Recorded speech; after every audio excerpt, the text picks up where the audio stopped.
من المكرمين في الدورة ال41 لمهرجان اسكندرية كان الفنان رياض الخولي. الفنان رياض الخولي الحقيقة الكل بيعتز بمشواره، وكمان هو مشواره مش فقط كان مشوار فني سينمائي وتلفزيوني، لكن كمان كان ليه دور مهم في المسرح ومن خلال إدارته. تفاصيل كتير هو تناولها، وحتى تفاصيل إدارته للمسرح تناولها بشكل كبير وانفتاح في الندوة اللي قربنا أكتر منه. هنتابع ندوة الفنان المكرم رياض الخولي اللي كانت موجودة هنا في اسكندرية.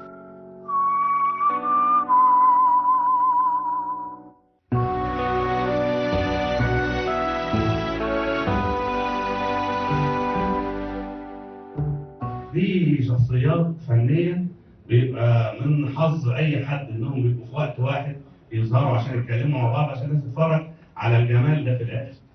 الحكاية مش ورق مكتوب، الحكاية مين قابل مين يوم كام سنة كام وقال له إيه ففرق في طعم الجملة وأضاف حاجة لا، العملية الفنية ليست عملية ميتة إن أنا أدي ورق فممثل يقراه فمخرج يحط كاميرا. دي كلها حاجات ما تطلعش إلا أعمال ميتة، لكن الأعمال الحية بيقوم عليها أحياء. أحياء يعني إيه؟ يعني يضيفوا للحكاية. أولا واحدا ولا تفرق معايا سين وصاد وعين. أنا لما بخش مسلسل ما بستنش منه. أنا مالي؟ أنا بمثل جت منام جت علي جت حسنين أيا كان هو. دي مسألة خارجة عن إرادتي مش اختيار ولا لا خالص. ولو حد قدامي يتعثر أنا بحتضنه. أقسم بالله وليا مواقف مش عايز أحصيها يعني. من أول ما بدأ وحتى اليوم أدواره كلها متميزة جدا ونجاح أكثر من هائل ومحبوب. بقى دي نقطة مهمة جدا. لما بيكون في حب بينهم بينضح على الشاشة، الناس بتحبه.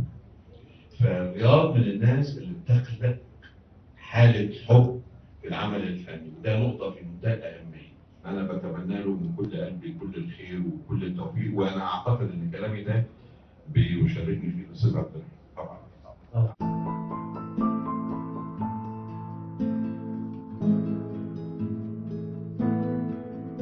أكيد أنا مصلحتي إن أبويا يظهر بشكل جيد. أكيد. فبكون ناقدة بس مش بشكل عنيف، يعني ساعات بقول يعني بشكل صريح لا بابا لا ما تعملش الدور ده كذا. بناخد رأي بعض، احنا طول عمرنا أصحاب.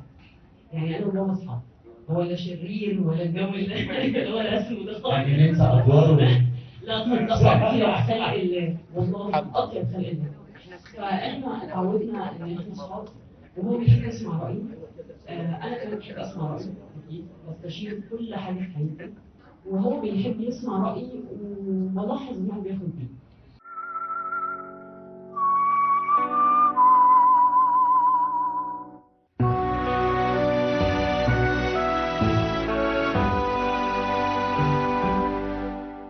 السنة دي أنا كنت رئيس لجنة تحكيم المهرجان القومي للمسرح المصري.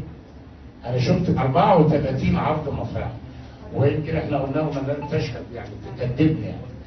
لا ده في ولاد زي الفل ومبشرين جدا على كل المستويات، تأليفا وإخراجا وتمثيلا وديكورا ومزيكا وكل عناصر العرض المسرحي.